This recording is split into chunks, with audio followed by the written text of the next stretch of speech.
The Life and Sad Ending of Don Meredith. Joseph Dandy Don Meredith was born on April 10, 1938, in Mount Vernon, Texas, located approximately 100 miles east of Dallas. He attended Mount Vernon High School in his hometown, where he starred in football and basketball, performed in school plays, and graduated second in his class. Even though he was heavily recruited by then Texas A&M, head coach Bert Jameson, Meredith decided to play college football for Southern Methodist University. His reasoning, likely intended to be more humorous than real, was due to it being closer to home and the acronym was easier to spell. He led Southwest Conference in passing completion percentage in each of his 3 years as the starting quarterback and was an All-American selection in 1958 and in 1959. His fellow students jokingly referred to the school as Southern Meredith University due to his popularity on campus. He completed 8 out of 20 passes for 156 yards in the college All-Stars 32-7 loss to the Baltimore Colts in the Chicago College All-Star Game on August 12, 1960. The Dallas Cowboys franchise was admitted to the league too late to participate in the 1960 NFL Draft. So, on November 28, 1959, 2 days prior to the draft, Meredith signed a 5-year personal service contract with the Tekken Corporation, which, like the Cowboys, was owned by Clint Murchison. He was intending to attend law school before the deal. This contract meant he would play for the Cowboys if and when they received an NFL franchise. He was also selected by the Chicago Bears in the 3rd round, 32nd overall, of the 1960 NFL Draft, after the Bears' owner, George Halas, made the pick to help ensure that the expansion Cowboys got off to a solid start. The league honored the contract but made the Cowboys compensate the Bears with a 3rd-round pick to the 1962 NFL Draft.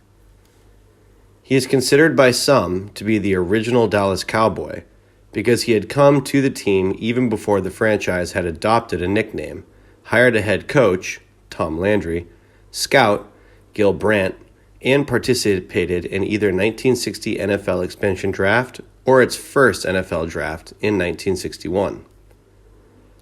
Meredith spent 2 years as a backup to Eddie LeBaron, eventually splitting time in 1962 before he was given the full-time starting job by head coach Tom Landry in 63. In 1966, Meredith led the Cowboys to the NFL postseason, something he would continue to do until he unexpectedly retired before the 1969 season. His 2 most heartbreaking defeats came in NFL championship play against the Green Bay Packers 34-27 in Dallas 1966, where he was intercepted on the 4th down passing play, but later admitted it was the coaching issue due to having incorrect personal information on the field, and the famous Ice Bowl game 21-17 in Green Bay in 1967.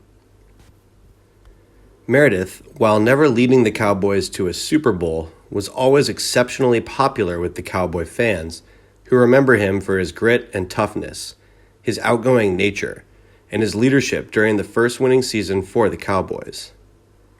During his career, he had a 50.7% completion rate, throwing for 17,199 yards and 135 touchdowns, with a lifetime passer rating of 74.8.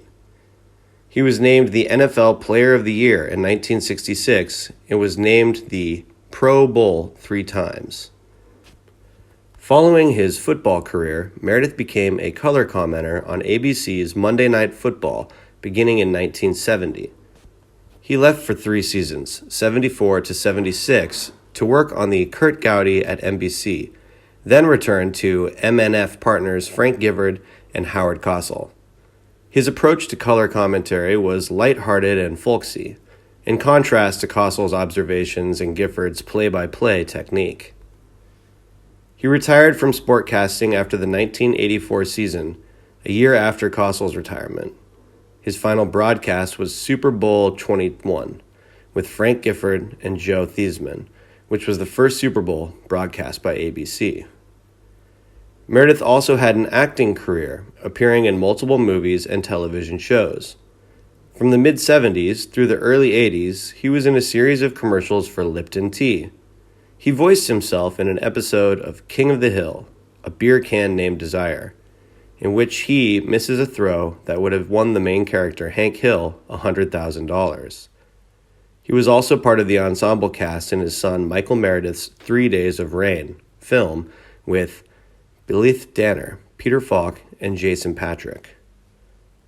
One of his earliest film roles was as Kelly Freeman in 1974 in the film Terror on the 40th Floor, which starred John Forsythe, Joseph Campanella, and Lynn Carolyn. One of his recurring starring roles was as Detective Bert Jameson in Policy Story. Tony Lo Bianco also had an ongoing role as Detective Calabrese in the same lot of episodes as Meredith. They also appeared as their characters separately in later episodes. In personal life, Meredith was married 3 times. His first wife was former SMU cheerleader Lynn Schamberger. They were married from 1959 to 1963 and had 1 daughter, Mary. From 1965 to 1971, he was married to the former Cheryl King, with whom he had a son, Michael, and a daughter, Heather. He met his third wife, the former Susan Lessons Doella, ex-wife of actor Keir Doella, as they were both walking down 3rd Avenue in New York City.